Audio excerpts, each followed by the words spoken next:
as Jonathan Fields gets a good start. It's a poor start for second place. Klaus Nielsen already getting swamped as look at this full field of cars heading down into La Source for the first time. 3 wide for second place. They're going to be able to make it through, Robert, but I can already see cars almost coming to a halt behind them as they slow up into the hairpin. Yeah, a couple cars caught up in an incident towards the back there. You saw. Okay, this is a beginner's guide to sim racing, ghost racing. I'm going to use the club race from last night with the Porsche Club of America. Sim racing, you can go to pcasimracing.com for all the broadcasts and replays on from Podium eSports and on their iRacing service. But I'm going to use this one as the example on how I ghost race and how we get that going. So we'll start from the beginning, and within iRacing, you select leagues, and after leagues, you select league sessions, not your leagues or other things, but league sessions, and you do this right before the beginning of your race, and you select for the league that you're looking for, you select watch. Once you enter that, you pick the car if it's a multi-car event, and launches you right into a regular session.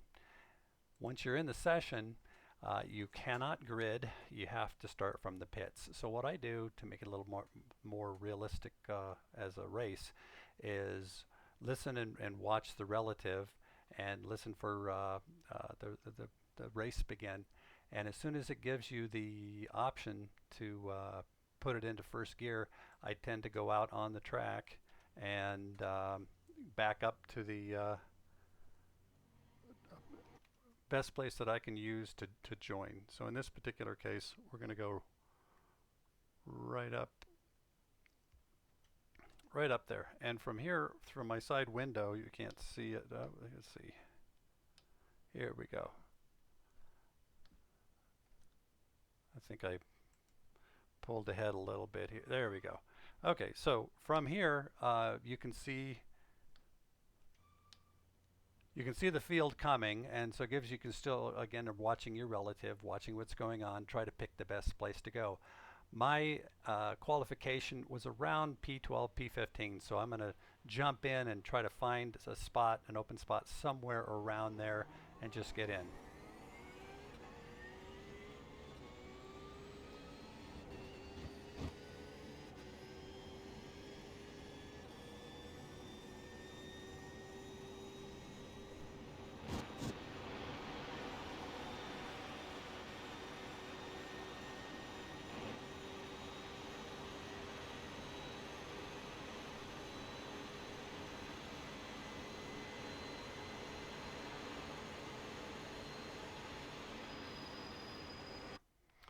Now, if you're watching the rear view mirror on the dashboard on the right side, you'll see a car that's just diving in to fill that spot.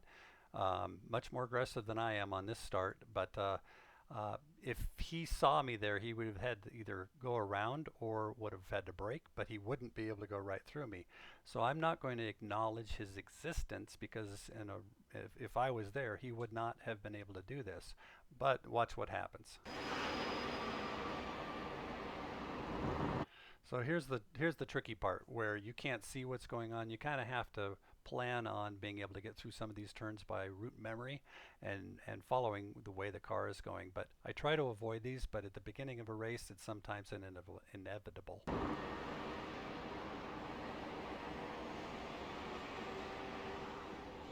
So I stayed with him a little bit because, again, if he could see me, he'd still be behind me. So I'm going to try to stay with him a little bit. If I can repass him quickly and easily, I will. But if he retains the spot, I'm going to give it to him.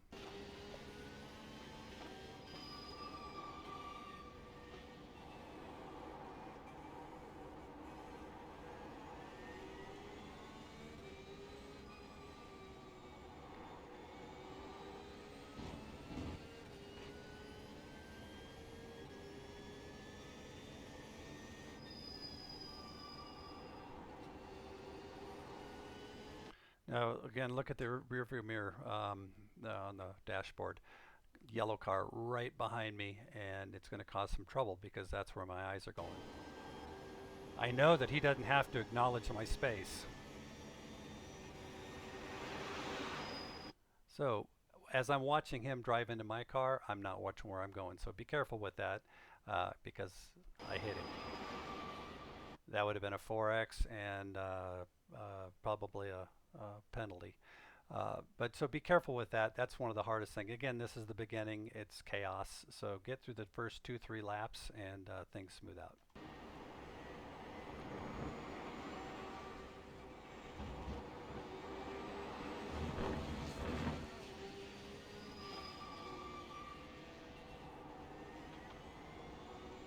Didn't really earn it, but I had to acknowledge it.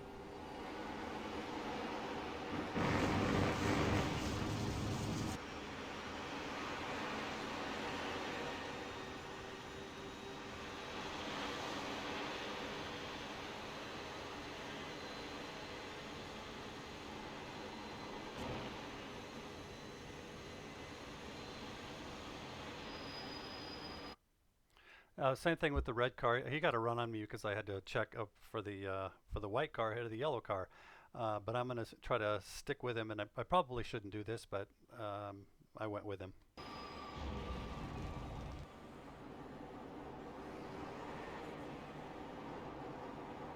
Just trying to keep up with the group. Now here's where you get in a lot of trouble. One of the toughest turns on the track, and I'm in the middle of his car. I'm going to jump over to the chopper view real quick.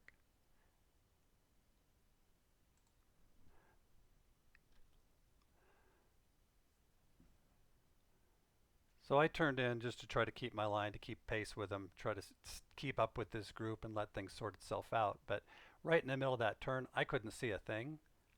I didn't open up right into a spin. So I think I'm running around 12th or something like that. And by the time I get this, and I don't have to worry about these the rejoin issues, so I just get going as fast as I can to try to stay pace with what my qualification would be, knowing that we wouldn't have done that in a real race because he wouldn't have been there. I think I ended up about 18th at this point.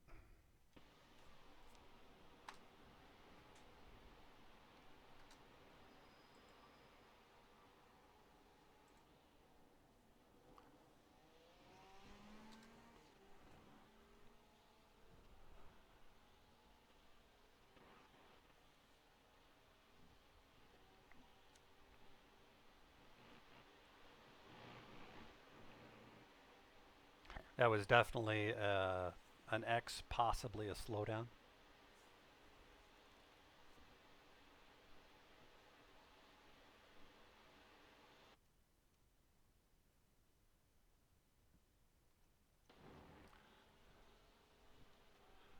So in this particular case, he's going to take the racing line, and I'm going to dive into here. I've got the position per our new rules, and I've got a compromised exit, but he's not. He's going to take that, and he would have run right into me, but now he's still got speed, so he runs into me. I'm just going to ignore it because he would not have been able to come across there with that speed. So I ignore his situation at this point. Fortunately, he got checked up. Another X. They don't keep track, so you should. It's tough to do. It's easy to get sloppy with that, but it's really important to try to keep track of track limits.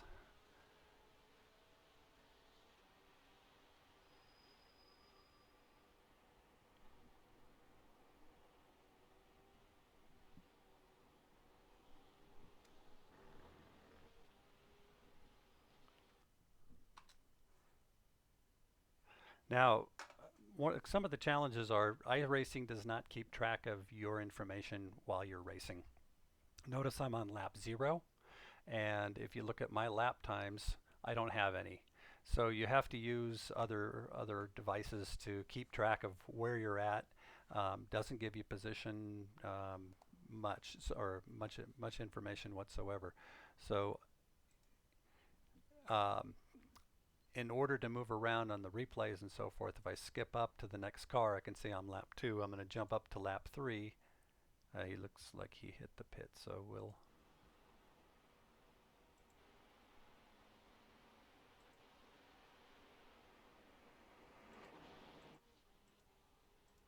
There we go. Okay. So navigation is a little bit tough. Again, it goes back to lap 0. And if you push the navigation, you'll end up at either the beginning or the end of the replay. So I get a run. I'm going to give him space as much as I can.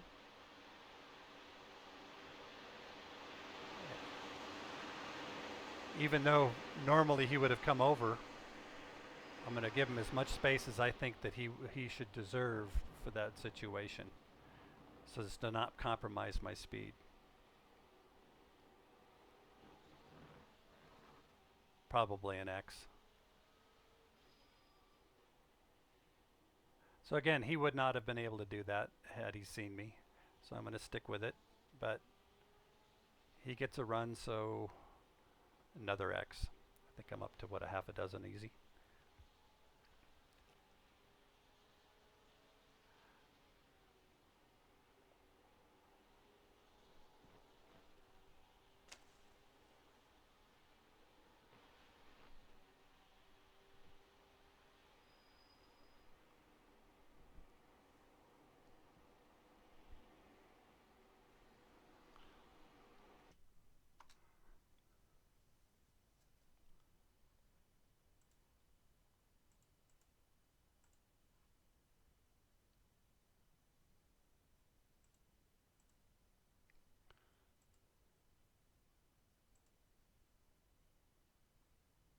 Sometimes it's really difficult to figure out where you're at on the replays. During the race, you're there.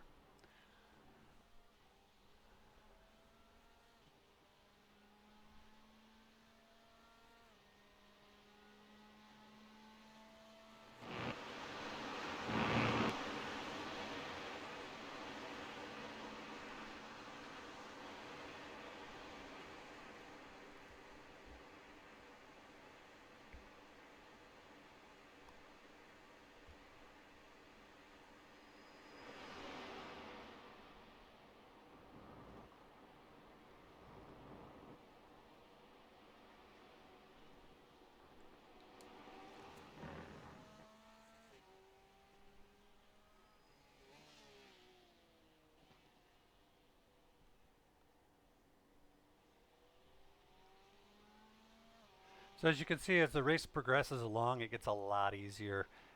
When there's some room to move, then you can run with the pace, try to keep pace, try to improve your pace, your racecraft. It's really not racecraft so much until you can get spread out and you can try to stick with them. I don't know if there's any effect on draft. It kind of feels like it sometimes. But I know I wouldn't expect them to have any draft on you, but you do at least have a good sense of being able to stay with and pick up a little pace. Again, I'm not sure.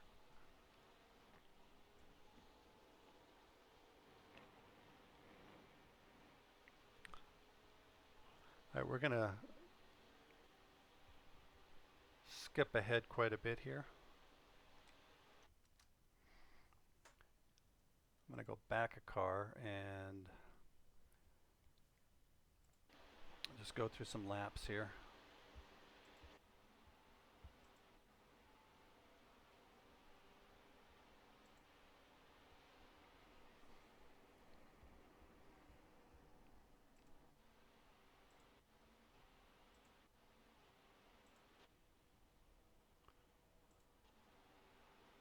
Okay, Gary took a pit stop, so I got to go back and find the car.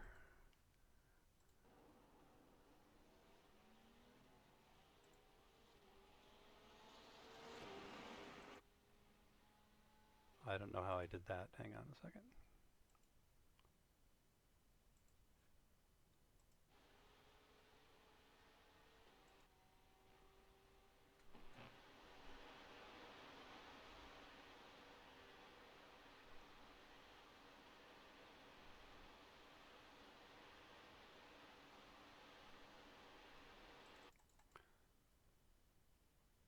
Something occurs here at the chicane, so we'll just jump up to it.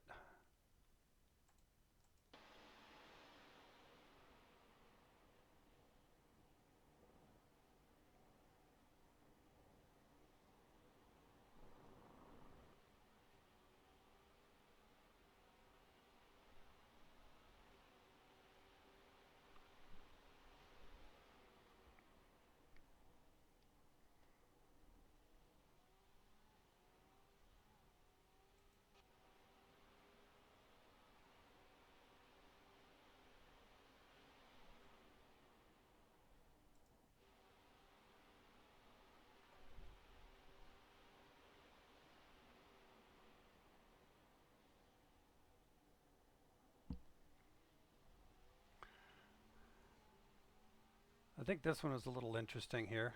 You probably saw this one on the replay.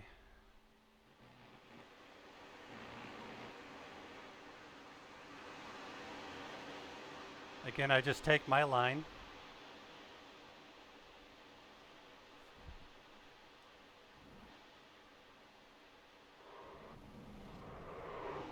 And I sincerely hope my ghost didn't have anything to do with that.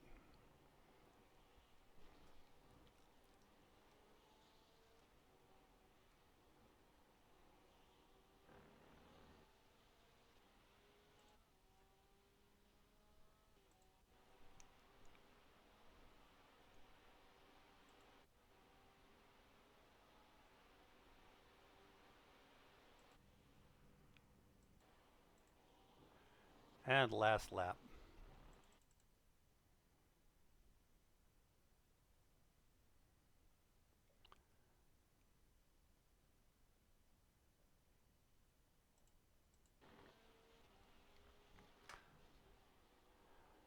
So to keep track of it, I'm chasing Ben, and he's in P8 at this point, and I'm right behind him. So effectively, I consider myself to be P9 in this race.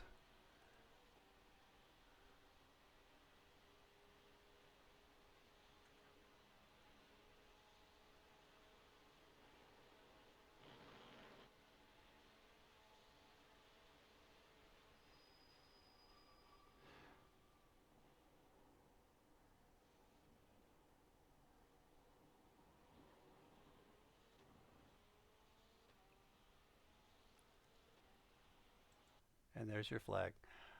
iRacing does not tell you that it's one to go, last lap, and so forth. Actually, after the finish line, it says you've got 2 minutes to go. So you kind of have to keep track of that. You can get kind of confused towards the end of a race and miss what's going on. But that's how I do a ghost race. I have to take some liberties because I know that they would not be able to pass me if they saw me, and some of the mistakes I make certainly would have put me out of this race and taken completely out. But sort of car contact. But part of that's just because you've got a car behind you, a car in front, and there's just no room to go. So use your best judgment and have fun with it. It's a learning tool and helps increase that level of competition as opposed to just out practicing. So I run these a lot, and I gain a lot from it, learn a lot from faster drivers. So I always try to race up the levels of above the levels that I'm running at, and try to compete. So I hope this helps. DM me or put comments in, any questions and so forth, and I hope you enjoyed it.